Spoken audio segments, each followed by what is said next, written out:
It is the 11th of July 2015. A prisoner in the high-security Altiplano prison in Mexico takes a shower in his cell, going out of sight from the CCTV cameras that monitor him 24/7. Minutes pass and he doesn't emerge. When prison guards inspect his cell, they find that he has vanished through a trapdoor in the shower floor, along a mile-long tunnel complete with air conditioning and a motorbike. The most feared man in Mexico has escaped, who is said to have ordered the deaths of thousands, as the boss of the world's most powerful cartel. His name? Joaquín Guzmán, otherwise known as El Chapo. Welcome to Detective TV Podcast, forged in the Golden Triangle. The man known to history as Joaquín Archibaldo Guzmán Lora, or El Chapo, was born on April 4, 1957, in the small hamlet of La Tuna, located in the Sinaloa region of Mexico. His father was Emilio Guzmán Bastillo, a farmer who presided over a modest herd of cattle inherited from his parents. While some versions paint him as an abusive drunk and womanizer who beat his son at every available opportunity, members of El Chapo's family have downplayed these claims, characterizing him instead as lazy and work-shy. In contrast, his mother, Maria Consuelo Lora Perez, was well known for the hard work she put in tending to the family's small herd and raising her 7 children, a work ethic that her son would later take after. He was so close with his mother that even when he was on the run from authorities, he would make regular visits to see her back in La Tuna, where she lived in a large, comfortable compound he had built for her at the center of the village. With Bastillo, she would give birth to his 2 sisters, Armida and Bernata, and his 4 brothers, Miguel Angel, Aureliano, Emilio, and Arturo. At the time of El Chapo's birth, La Tuna was located in the Golden Triangle, a rural area of northern Mexico where many of the raw materials for illicit drugs were grown. By then, Mexican gangsters had completely seized the drug trade from foreigners. From 1916 onwards, Chinese gangs had moved into Mexico and had taken control of the lucrative flow of illegal substances going north to the United States. Between 1926 to 1940, however, more than 3/4 of the country's Chinese population were driven out by puritanical, nationalist mobs who blamed them and other ethnic minorities for corrupting the youth of Mexico with gambling parlors, brothels, and drug dens. By 1957, the Golden Triangle drug trade had transformed into a thriving business controlled by the state, involving a hierarchy of peasants, kingpins, and corrupt government officials who, under the guise of implementing anti-drug laws, unofficially regulated the trade and collected profits through fear, intimidation, and violence. The man and the monster. In appearance, the brown-eyed Guzmán, who often sported a signature black mustache that matched the color of his hair, was noticeably small, measuring in at 5 feet and 6 inches tall, which earned him the nickname El Chapo, which translates to Shorty. He spoke with a nasal twang, having a strong Sinaloa accent as well as a distinctive verbal tic causing him to stammer out his words. With a voracious sexual appetite, he referred to women as his vitamins and had at least 4 wives, countless mistresses, and a minimum of 15 children. Many of them, most notably Ovidio, Ivan, and Jesus Alfredo, joined the family business at an early age. The latter 2 now run the Sinaloa Cartel after Ovidio's arrest in January 2023. In personality, he was utterly ruthless and remorseless, especially towards his later years, having no qualms ordering the assassination of his enemies and even members of his own family.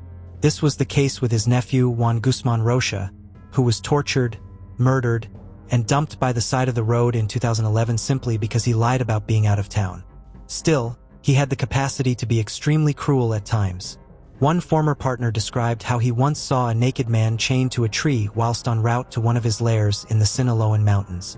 As a businessman, however, he was surprisingly calm, level-headed, and obsessed with the minutiae of deals despite not being able to read well. He was often a voice of reason who dissuaded his henchmen from doling out unnecessary violence. An illicit apprenticeship.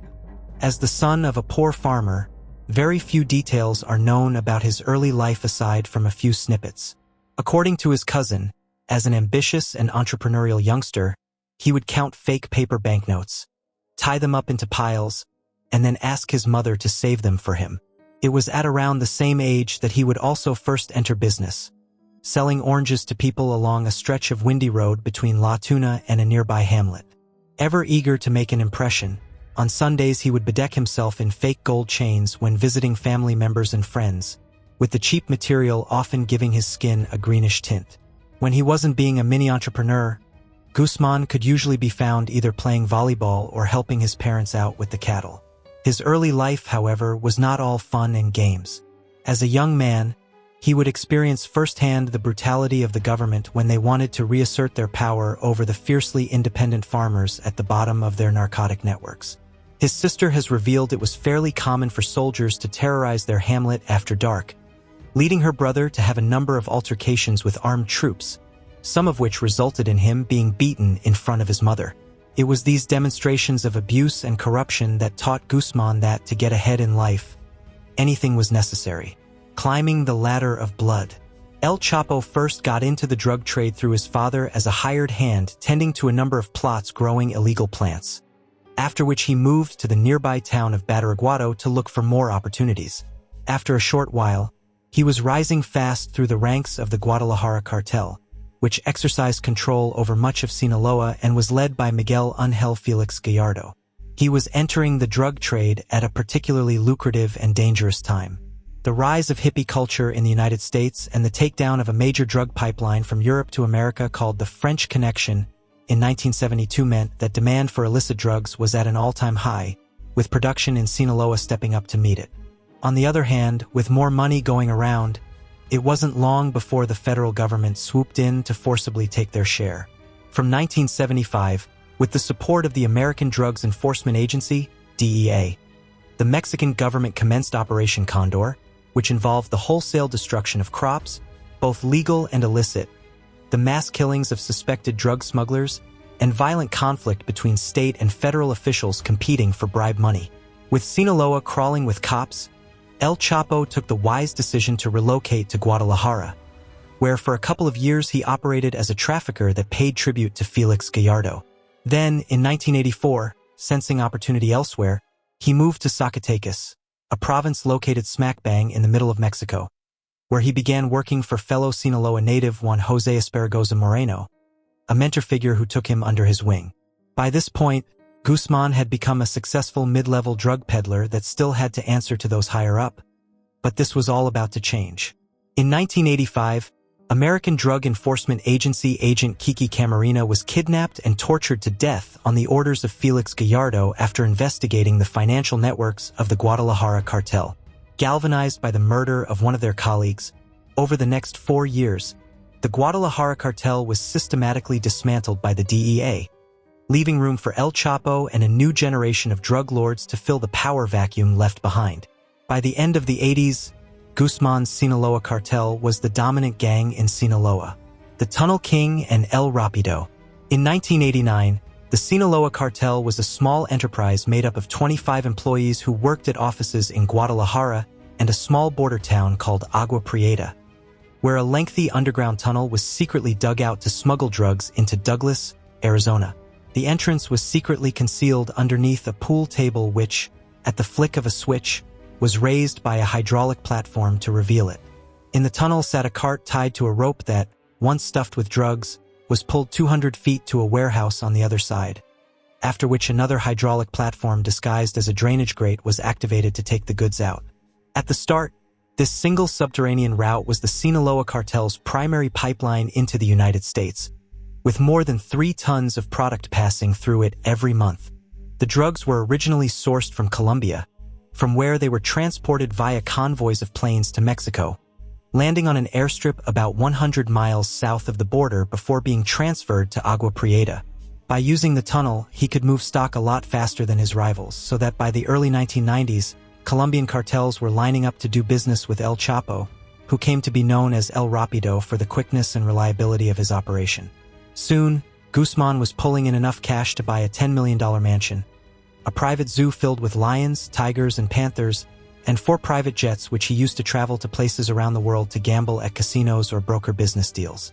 He also acquired hundreds of luxury cars and diamond-studded Rolex watches, gifting one of each to his henchmen as a Christmas bonus. War for the border.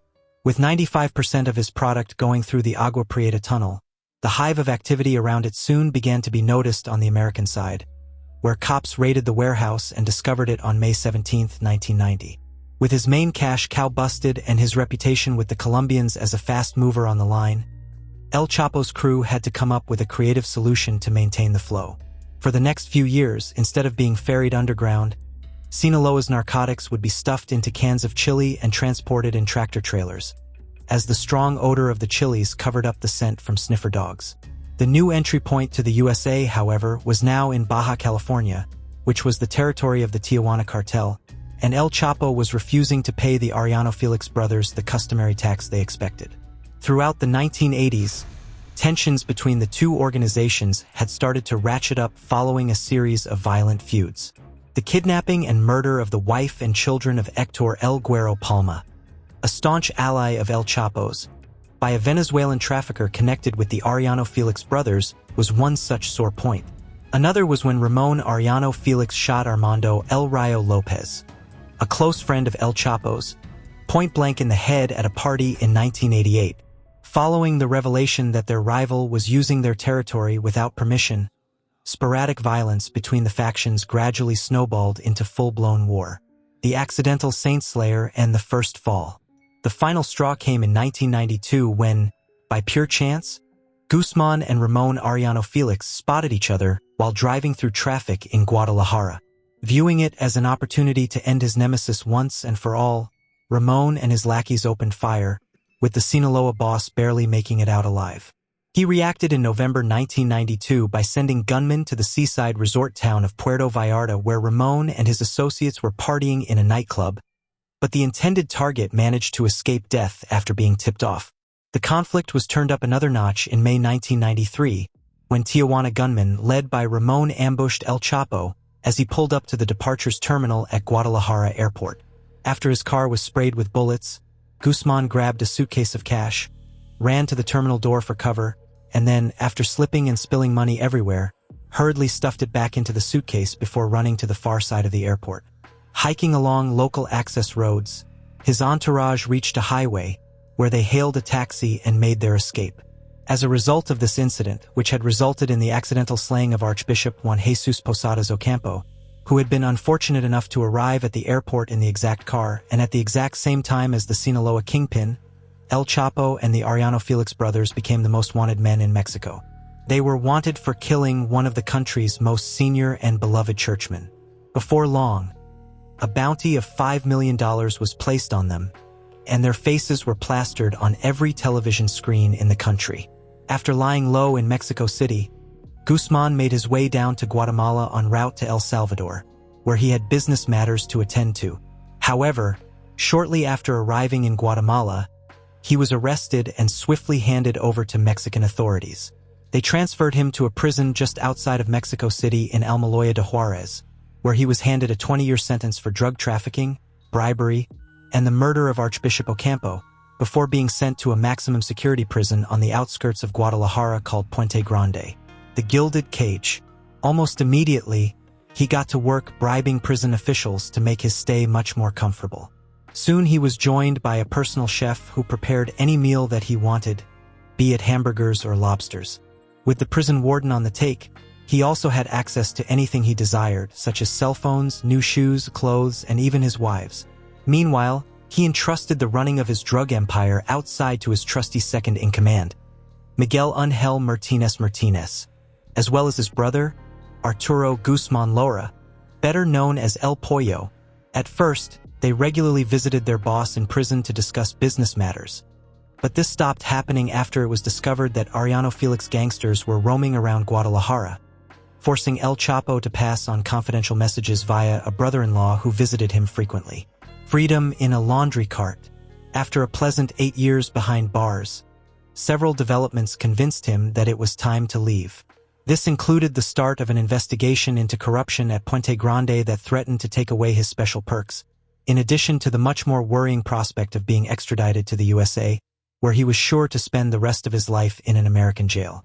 On January 18, 2001, the Supreme Court of Mexico signed a decree that would make it much easier for Mexican criminals to be transferred to the USA, prompting him to pull off his escape the next day. At 8 p.m. on January 19th, Guzmán climbed into a laundry cart and held his breath as he was wheeled through 8 different security checkpoints to the prison gates by a guard nicknamed El Cheeto. Emerging outside, the fugitive clambered out of the cart and threw himself into the trunk of a car, which El Cheeto drove to the final security check where, after a brief sweep of the car's interior, he was allowed to exit. Next, he was driven to a temporary hideout and then bundled into a helicopter that took him to a place just outside of Mexico City, where he was picked up by one of his closest allies, Ismael Mario Zambada Garcia, better known as El Mayo. On the drive to El Mayo's compound, Guzmán made sure to hold a newspaper to his face at a toll booth so he wouldn't be recognized. Over the next couple of weeks, in a series of meetings at a remote ranch, El Chapo reconnected with and laid out his vision for the future with his allies, which included El Mayo, his brother El Rey, and the Beltran Leyva brothers. New wars, new enemies. After this, he re-established a base of operations in the Sinaloa mountains, reinvesting much of the profits into other drugs. Having sorted out the commercial side of his criminal enterprise, he now planned to exact revenge on the men that had nearly ended him twice. In February 2002, Tijuana cartel enforcer Ramon Arellano Felix was shot by police working for El Mayo after being pulled over for a traffic violation. Then, the next month, the DEA helped him out by arresting Benjamin Arellano Felix, marking the downfall of the Tijuana cartel. Taking their place as Guzmán's arch-nemesis was the Gulf Cartel, which was based in the northeastern Mexican state of Tamaulipas, directly south of Texas. Like he had done with the Tijuana cartel, he began smuggling goods into the United States in their territory without paying tribute, this time via trains. This was done by hiding as much as 1,800 kilos of merchandise inside the walls of tanker cars, which were then filled up with vegetable oil, hooked up to a train, and transported further afield to Chicago and New York. Upon arrival, the tankers were redirected to a warehouse where their wall compartments were smashed with sledgehammers to access the illicit bricks. The system, which was secure and required fewer workers, was not only efficient but much more cost-effective and less risky than the tunnels El Chapo had previously favored. Of course, the ultra-violent Gulf Cartel leader Ojuel Cardenas-Guillen, nicknamed Friend Killer, wasn't too thrilled about Sinaloa's new arrangement. He personally presided over an elite enforcement squad called Los Zetas, which had been trained by an ex-paratrooper, giving them a level of discipline and professionalism that made them particularly formidable enemies, even for Mexico's security forces. They were also much more savage than anyone that had come before them. By moving into the territory of these trained killers, Guzmán knew he was going to spark another war, and so with the assistance of Arturo Beltran Leyva and his lieutenant, former high school football star Edgar Valdez Villarreal, he created a rival paramilitary force called Los Negros. By August 2003, the previously peaceful eastern border town of Nuevo Laredo had been turned into a war zone by Los Negros and Los Zetas insurgents, who brought a whole new level of brutality to gang warfare in Mexico with grisly public displays that saw corpses left in streets. Before long, though, the conflict had transformed into a costly war of attrition, with Los Negros taking so many losses that in the end, El Chapo decided to pull out of Tamaulipas in the first major failure of his career since he had been on the run. The battle for Juarez. With the Los Zetas proving too stubborn to dislodge, he set his sights on the much more ambitious target of Ciudad Juarez, a frontier city in north-central Mexico where several lucrative smuggling routes were located. These were owned by the Juarez Cartel, led by Vicente El Viceroy Carrillo Fuentes, who had previously been a longtime partner of Sinaloa. Relations between them had begun to sour in the early 2000s when El Chapo, fresh out of prison and eager to reassert himself as the dominant player, cut the Juarez cartel out from major drug shipments on the train route they shared. Growing tensions boiled over in September 2004 when El Chapo ordered the murder of El Viceroy's brother, which ultimately led to the retributive killing of El Chapo's brother, El Pollo, in prison. From that moment on, the former friends were on a collision course to all-out war. In order to prepare, Guzmán allied with many of El Viceroy's enemies to form another paramilitary force, Los Chapos. One of the gangsters to abandon Juarez and come over to the Sinaloa fold was the hitman José Antonio Torres Marufo, who set up the weapon smuggling infrastructure that would make the Juarez War one of the bloodiest that Mexico had ever seen. Collaborating with a contact on the other side of the border in El Paso, Los Chapos were armed with high-powered firearms such as semi-automatic AR-15s, AK-47s, and even 50-caliber sniper rifles capable of making fist-sized holes in cars. On the receiving end of these instruments of death would be the intimidating enforcement branch of the Juarez cartel known as La Línea, which was largely made up of crooked cops tasked with arresting, abducting, or executing anyone who had displeased their paymasters. Federal police, deployed to Ciudad Juarez to reestablish order, would also be in their crosshairs. Before long, the murder rate and other crimes had skyrocketed to levels previously unheard of as intense and prolonged fighting erupted between the cartels and the federal forces, with civilians caught in the middle. A brotherhood shattered. In the meantime, El Chapo spent his time directing the war effort from one of his various secret strongholds in the mountains of Sinaloa, which by the beginning of 2008 was also on the brink of war. For close to 20 years, the Beltran-Leyva brothers Arturo, Hector, and Alfredo, who came from a small hamlet a stone's throw away from La Tuna, had been his most steadfast allies, valued for their political connections and bribery skills. By January 2008, however, they were on less friendly terms when Guzmán warned Alfredo, who had been causing trouble around Culiacán, to keep a lower profile. Then, at the end of that month, Alfredo was cornered and arrested by a squad of Mexican soldiers. Suspecting that Guzmán had something to do with it, Arturo, who was somewhat of a loose cannon, flew into a rage and declared war on the Sinaloa Cartel. While El Chapo strenuously denied that he ever ordered the arrest, it's likely that he in fact did, as U.S. State Department sources at the time alleged that he provided information to the Mexican military. This powder keg of animosity exploded on April 30th when a group of policemen on Sinaloa's payroll were sent to take down Beltran-Leyva gunmen, after which the feud spilled out into the streets of Culiacán. Within the first 11 days of May, there were a total of 58 reported homicides, with 2 of the victims being particularly close to the Sinaloa boss.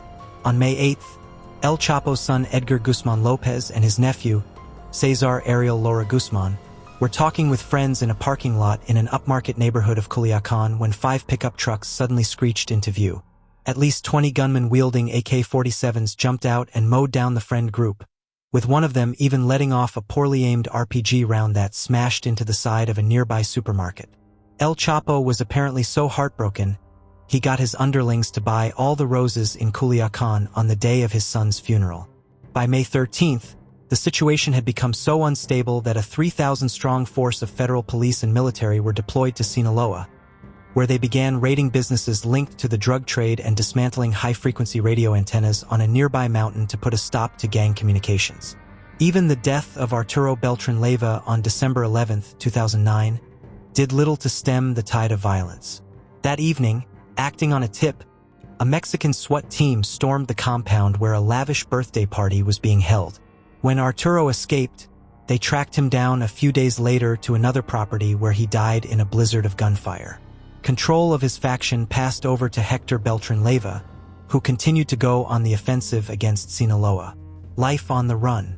While war raged in Tijuana, Sinaloa, and Juarez, El Chapo was looking to streamline his communication setup so he could more easily and quickly attend to his various international business interests. Ever since he had fled to the mountains following his 2001 jailbreak, he had been constantly moving between half a dozen hideouts spread across Sinaloa and the neighboring state of Durango. In addition to a couple of maids, a secretary, and an assistant, he was accompanied by an entourage of about 50 bodyguards, some of whom were equipped with 50-caliber machine guns to take down helicopters. His typical daily routine consisted of waking up at noon and then receiving a list of messages from his secretary, which he answered for the rest of the day. He sometimes made these responses while walking through the mountains with a .38 caliber pistol in his holster and an AR-15 slung over his shoulder.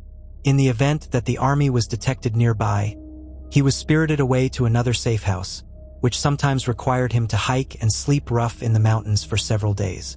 Each of his bases had a plasma screen TV, a large array of DVDs, as well as a couple of basic amenities such as a washer, dryer, and refrigerator, as anything more luxurious was bound to draw unwanted attention. The digital dragnet. One of the biggest drawbacks of living in the mountains, however, was the poor internet reception, which was not ideal for an international drug smuggler. To fix this issue, El Chapo was recommended an IT technician named Christian Rodriguez, who worked for one of his Colombian allies, the Cifuentes family. In 2008, after being flown to a makeshift airstrip in a rickety Cessna plane, Rodriguez helped set up an internet cable that ran from Culiacan to the mountains and which was then relayed to the hideouts, which were fitted with antennas to pick up the signal. After this, he created an end-to-end encrypted network that enabled his client to make calls via the internet without having to worry about outside snoopers. Following this, Guzmán, who was growing increasingly paranoid about those in his inner circle following the defection of some of his high-level lieutenants to the Beltran Leavis, asked the whiz kid if it was possible to install spyware on the phones of his employees. This was achieved using a computer program called FlexiSpy, which could be installed onto phones without a trace and which granted the user remote access to its emails, texts, apps, and GPS location. It even had a feature that could turn the infected phone into a remote listening device by activating its microphone. To keep tabs on those closest to him, El Chapo gave his girlfriends, associates, and henchmen mobile phones that had been bugged with the FlexiSpy software. With so much information at his fingertips, it quickly became his favorite activity to activate the spyware just after finishing a call with his colleagues on the encrypted line to see what they would say out of earshot. Eventually, he got one of his secretaries to monitor his surveillance network and to report back to him in case he heard or saw anything suspicious. A web of deceit. Over the next couple of years, Rodriguez regularly visited El Chapo in the mountains when he needed something fixed or explained to him, which put him on the radar of the FBI and Ultimatel. Why led to Operation Server Jack. In February 2010, he incriminated himself when he went to New York to offer his spyware to a federal agent posing as a Russian mobster, resulting in his arrest a year later. From that moment onwards, Rodriguez, who had been trying to leave El Chapo's employment so he could start a legitimate cybersecurity business, became an informant. The FBI's first and most important objective was to gain access to the encrypted communications network. Yet this was impossible to do without being detected because Rodriguez had granted access to some of El Chapo's cronies. The solution was to change the host country of the server from Canada to the Netherlands and then reconfigure it in a way so that American lawmen could trawl through it and build up a case against Guzmán without being exposed.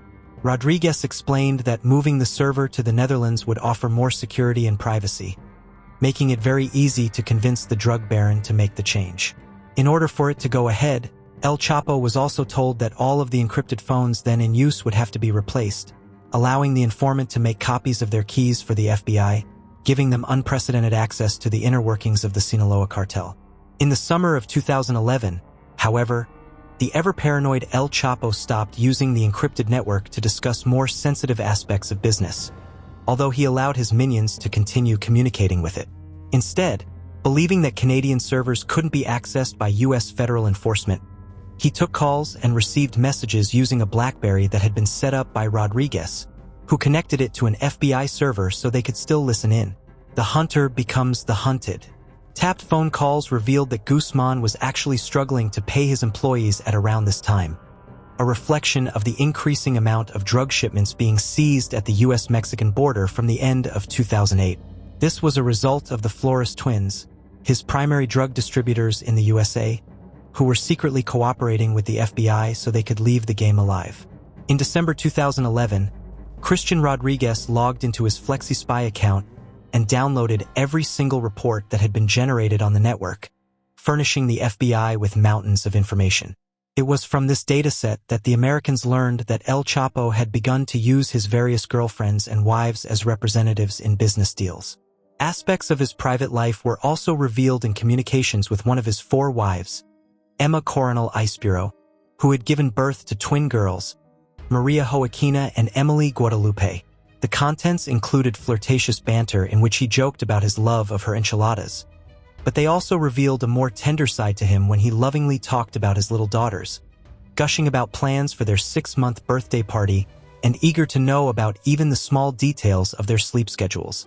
Occasionally, though, the brutal nature of his line of work slipped through, with the father writing on January 22, 2012, how he was going to give one of his daughters a cuerno de chiva or goat's horn so she could hang out with him, a phrase that referred to an AK-47. It was from another lover, however, that the FBI pinpointed him to a gated cul-de-sac that overlooked the sea called Hacienda Encantada in February 2012, From his communications with Agustina Cabanillas Acosta, a girlfriend who made drug deals on his behalf, the FBI learned that he had relocated from the mountains to the resort town of Los Cabos, where he had taken to cruising around in a gold Suburban with tinted windows. Having been presented with the perfect opportunity to catch him, on February 22, 2012, FBI Special Agent Jose Moreno took up position in the affluent neighborhood where his mark was holed up. Initially hoping to kick things off at 1:30 p.m., his plan was delayed when the Mexican police and SWAT team he needed arrived at the rendezvous spot over 2 hours late. Then, after explicitly telling them the locations of the two houses he suspected their target to be in, the Mexican police went immediately off-script by raiding house to house. As soon as he heard the commotion from a nearby home, El Chapo and his secretary ran past the patio and pool, shuffled through a thick bush of palm fronds and geraniums, and climbed down a concrete wall at the back of the property which hadn't been properly surrounded. There, he was able to jump into a car and make a swift retreat to Culiacan before the police had even set foot in his property. With Guzmán now highly suspicious of his communications chief, Christian Rodriguez, who was whisked away to safety in the United States, the FBI began the search for a new mole. That person would be Andrea Fernandez Valles, an attractive woman in her early 30s who was the personal secretary of Alex Cifuentes, a Colombian crime lord who was among El Chapo's most trusted friends. Because of the tapped phone network and the FlexiSpy data, the FBI had enough dirt on her to put her behind bars for the rest of her life in the United States, but her position meant she was frequently in the same room as the Sinaloa mastermind, making her a potentially useful asset. After being cornered by FBI agents, Andrea, who was also looking for a way out, immediately offered her services when she was shown a U.S. indictment against her. The fall of the kingpin. With the Colombian as their eyes and ears, she began feeding information directly back to the FBI.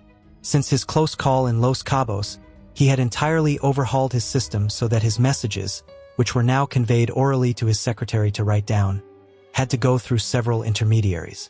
By doing this, no messages were directly linked to him, and because they had to pass through 2 or 3 layers before they got to the recipient, it was a lot harder to infiltrate.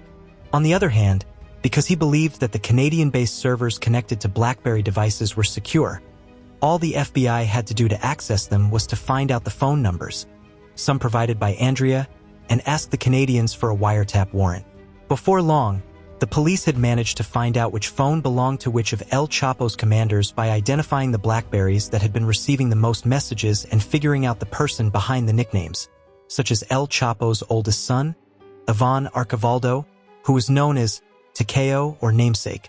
Still, even as his senior staff were being gradually seized throughout 2013 and 2014 as a result of the phones, El Chapo remained fixated on business, cooking up plans with El Mayo to start importing much cheaper and deadlier types of drugs, as well as overseeing shipments to places as far-flung as Australia and Europe. By this time, he had also swapped his mountain hideaways for a series of nondescript homes in Culiacan that acted as safe houses. The Americans listening in soon learned that each of these hideouts, which were rigged up with secret underground tunnels that connected to escape routes through the city's sewage system, were referred to by a different number: the sewer escape. El Chapo's world would begin to fall apart on the night of February 16, 2014. Acting on intel gathered from the BlackBerry phones, one of his secretaries, Narco, was captured by Mexican Marines at an exuberant gathering he was hosting in an upmarket neighborhood of Culiacan. At first, he lied by telling his captors that his boss was located in safe house number 3. Then, FBI agent Victor Vasquez made his eyes grow wide with shock when he told him, "No, he's not. Where are you bringing the burya tomorrow?" Earlier that day, the FBI had intercepted a text in which Narco had ordered a lackey to pick up some burya goat stew and bring it to house number 5. So when the word burya was mentioned, he knew the game was up. When they arrived at safe house number 5, a perimeter was quietly set up around it, with police trucks parked to block the streets and spike strips laid down to puncture any potential getaway cars. Then, at around 4 a.m., with El Chapo's presence in the house confirmed by his own texts, the Marines swung back a steel ram and battered the door, but it refused to budge, only giving way after 9 minutes of smashing. As soon as the first bangs were heard, Guzmán, who was fast asleep after spending the night with one of his girlfriends, was hurriedly awoken by his secretary, Condor. With absolutely no clothes on, the kingpin's first move was to go to the master bathroom and flick a switch that revealed a set of wooden stairs hidden underneath the bath. When his small retinue of 3 people, including his girlfriend, maid, and secretary, filed in, the bath was lowered, and they all made their way to a reinforced metal door that had to be opened by turning a wheel. After a short struggle, the wheel, which would not budge at first, was finally rotated just as the front door was broken down. As the completely naked El Chapo and his followers ran for their lives down the sewer tunnel, their footsteps could be heard by the Mexican Marines as they entered the master bathroom. Lifting up the bathtub, they threw a concussion grenade down the stairs for good measure but didn't go down the hole for fear that it might be booby-trapped. Over the next hour, the authorities raided the property and investigated the tunnel as a nude El Chapo and his group waded through waist-high sewage en route to a drainage outlet to the surface. When they emerged, they were picked up by a lieutenant called Picudo, who transported them to another safe house where the boss finally put on some clothes. From there, they got into a car and managed to slip through the military cordon surrounding Culiacan by sunrise, with their destination being the seaside holiday town of Mazatlan. By the evening, though, the police knew where Guzmán had gone after arresting and possibly torturing his getaway driver, Picudo. The next morning, the American operatives and Mexican Marines were driven down to the 12-floored Hotel Miramar, where he was holed up with his young wife Emma Coronel, their 2 daughters, and Condor. After a systematic sweep of the entire complex, they finally stumbled upon a room on the 4th floor that had been barricaded. Armed with an assault rifle, El Chapo seemed prepared to go down swinging, but when Emma begged the Marines behind the door not to harm their daughters, he changed his mind and surrendered. The next day, to prove they had got him, Guzmán was brought out and put on display for all the world's cameras to see in Mexico City, with one Marine roughly grabbing the back of his head and pushing it towards reporters so they could get a full view of his face. The unforgivable escape. After this, he was locked up in a maximum security prison called the Federal Social Readaptation Center No. 1, which no one had ever escaped from, as a repeat of his 2001 jailbreak was absolutely unthinkable. Meanwhile, even though he had been caught, it was still business as usual for El Chapo, who used his attorney and his wife Emma to smuggle out messages. One of these was an order to kill his head of security, El Negro, who became the fall guy for failing to protect him. He even found time to look over the cartel's finances, ordering his lieutenants to chase up kilos promised by traffickers in Mexico and Colombia, and reminding them to pay rent for the buildings used for drug smuggling in Europe. It was also through the same intermediaries, and with the help of a couple of well-placed bribes, that he hatched a plan with his sons on the outside to spring him from jail once again. The groundwork began in April 2014, when a property and warehouse situated about a kilometer away from the jail was purchased. Then, guided by data from a smuggled GPS watch that pinpointed Guzmán's exact location, workers dug their way to the floor of the shower in his cell.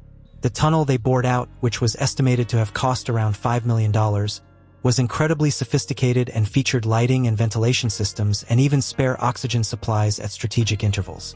At 8:52 p.m. on July 11, 2015, with 24-hour cameras capturing his every move, El Chapo paced up and down his cell and fiddled with something on his shower floor, which was concealed by a waist-high partition. Then he sat down on his bed, took his shoes off, and within 4 seconds, he had disappeared down the shower floor.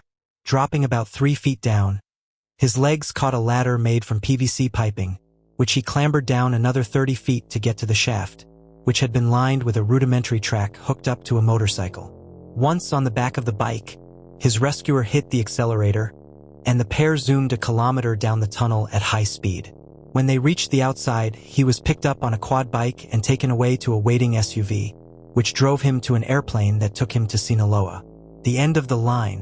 While Mexican President Enrique Peña Nieto, who had previously proclaimed it would be unforgivable to let him break free again, dealt with the angry aftermath, El Chapo met up with El Mayo and his other commanders to plan the future, just like they had done back in 2001. He would soon learn, however, that it was much, much harder to stay at large, as interagency cooperation between Mexican and American law enforcement had improved dramatically. More importantly, despite having been incarcerated for a year, El Chapo still hadn't learned that his beloved BlackBerry devices were not safe at all. His first close call came when, clutching a baby as a human shield. He was forced to flee through a gully as a police helicopter zeroed in on him. His luck would run out 6 months after his escape in January 2016, when intercepted BlackBerry messages indicated he was going to be present at a house in Sinaloa's northernmost urban center, Los Mochis. At 4:30 a.m. on January 8th, Mexican Marines stormed the home and were met with immediate return gunfire as Guzmán and his loyal subordinate, Cholo Avon, slipped into a closet linked to another escape tunnel. Emerging into daylight, they hijacked a white Volkswagen, but after a couple of blocks, it broke down, forcing them to commandeer another passing car. But then, driving about 12 miles southeast of the city, the pair were pulled over at a checkpoint set up by the federal police and identified. Just like that, the world's most famous criminal was caught, and this time there would be no escape, a fate worse than death. Within days of his arrest, the process for his extradition to the United States was set in motion. El Chapo attempted to organize yet another tunnel breakout, which ultimately failed when he was moved to another prison and when a top prison official refused a $2 million bribe to transfer him back. On January 17, 2017, Joaquín Archivaldo Guzmán Lora was escorted to a private jet that whisked him to Long Island MacArthur Airport in Islip, New York, and as the plane touched down, he could be seen peering out of the porthole window with tears in his eyes. On July 17, 2019, just before he was sentenced to life in prison plus 30 years, he took to the stand to complain about his treatment in solitary confinement, arguing he had been subjected to 24-hour psychological, emotional, and mental torture. His remarks were met with little sympathy by lead prosecutor Gina Parlavecchio, who simply responded, "Throughout his criminal career, this defendant has not shown one shred of remorse for his crimes. You heard that today." As if to confirm her point, Guzmán turned to his wife Emma and blew her a kiss as Andrea Fernandez Valles, the FBI double agent, tearfully recounted how her life had been destroyed upon learning that her ex-employers had ordered a hit on her life. Ignoring everything she said, Guzmán gave his wife a thumbs up and a smile while Andrea spoke, and then he was led out of the courtroom to live out his depressing fate.